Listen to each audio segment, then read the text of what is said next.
He was everything a girl could ever wish for. Malambing, maalaga, thoughtful, showy, and loyal. But sometimes it's a bit too much for me. Parang gusto ko ng konting challenge.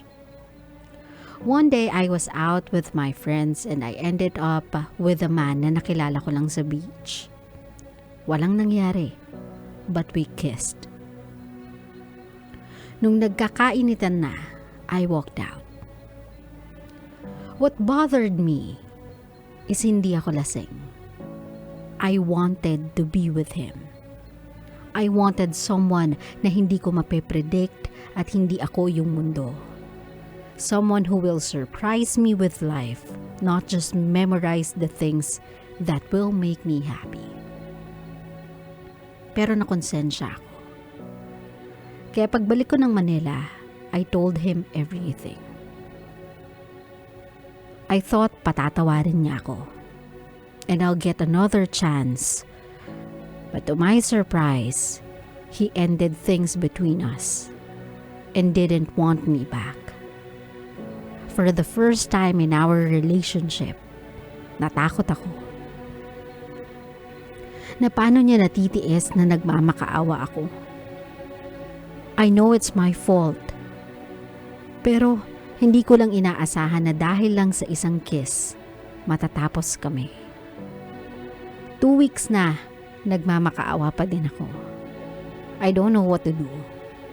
I want him back, but I also want him to just loosen up. I'm so lost. I know I'm wrong, but I think I deserve another chance.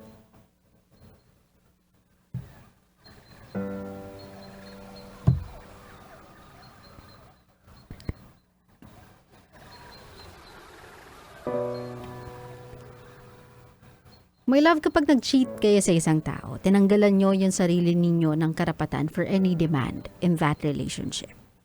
Kasi no reason will ever be enough to justify what you did. So, if you think, Mariz, that you deserve anything from him, you're wrong. Kahit saang level, kahit saang angle, you're wrong. I do understand that you have your issues with him. That you don't want someone who memorizes you. That sometimes you want someone who will surprise you. That you want someone that will show you yung new things in life. Someone that you can share adventures with. I do understand na valid yung want mo ng ganyan to make your relationship exciting, but all of this should have happened. Lahat ng to dapat lumabas before the kissing incident. Kasi this is an issue that you have within you even before that day came.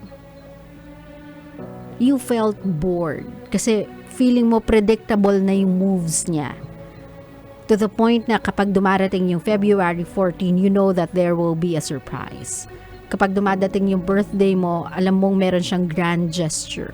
Kapag dumadating yung Christmas, alam mo sa sarili mo that you'll receive something special from him because that's just how he is.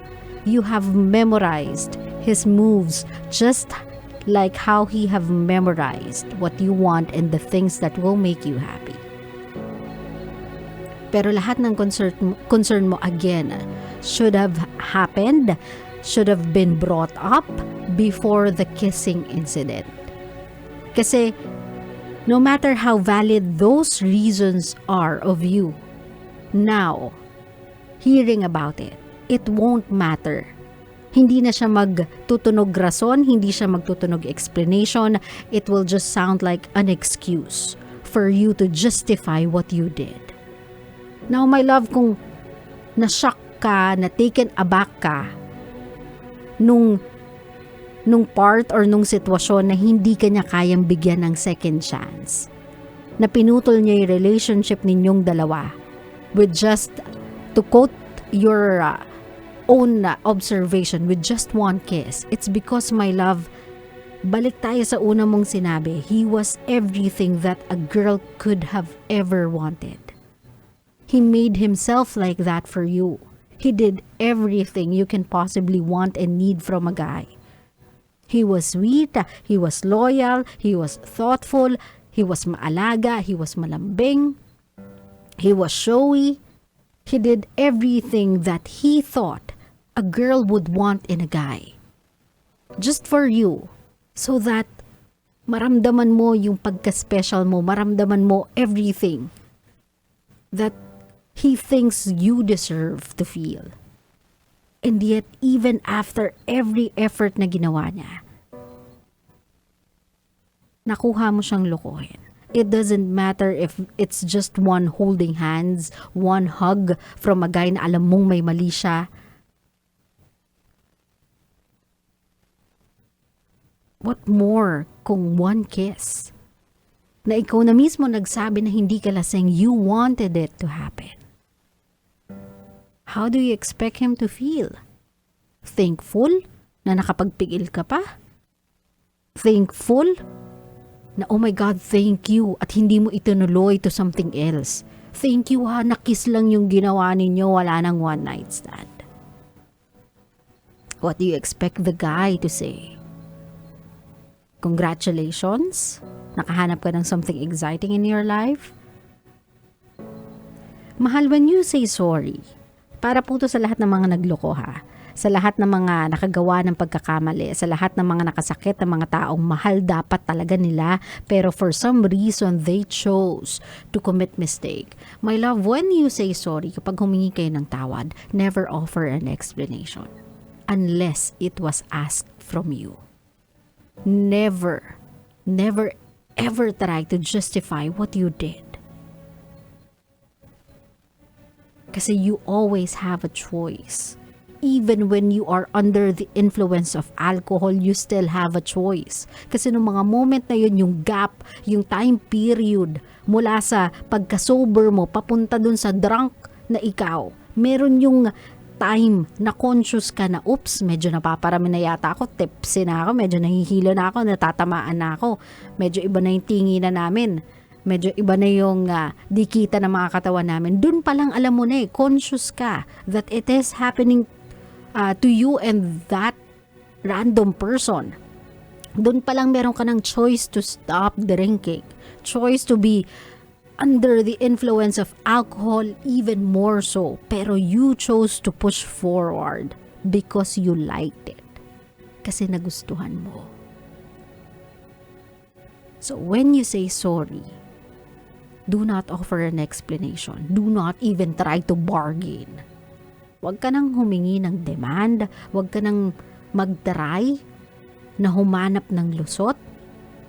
Just apologize. And if that person doesn't want to forgive you, it's his or her choice, not yours. Yung choice mo natapos na nung gumawa ka ng kasalanan, nung pinili mong magkamali, pero yung choice na patawarin ka, it's not yours to give. Sa kanya yon. And if you really love that person, if you respect that person, if you care about that person, then you will understand na masakit para sa kanya yon, and you will respect na hindi niya kayang patawarin ka just the way you want to. Earth to Mariz. We can't have everything we want in the world. Hindi lahat ng gusto natin pwede nating makuha. At minsan yung isang pagkakamali is enough para mawalan tayo ng tsansa. Hindi sa lahat ng pagkakataon mabibigyan tayo ng ikalawang pagkakataon para patunayan yung sarili natin. Minsan all we have is one shot. And we have to make do with that. We have to be okay with that. We have to respect that. Kasi kung ikaw okay lang sa'yo na magpatawad ng taong piniling magkamali sa'yo, that doesn't mean he needs to be like that as well. Kanya-kanya tayo ng boundaries and limitations, my love. Unfortunately, you crossed his limitations. If you want to show him how sincere you are, Mariz, na nagsisisi ka sa nagawa mong kasalanan, respect what he asks of you. If one day, after bumaba lahat ng emosyon, gusto mo pa rin siyang tanungin,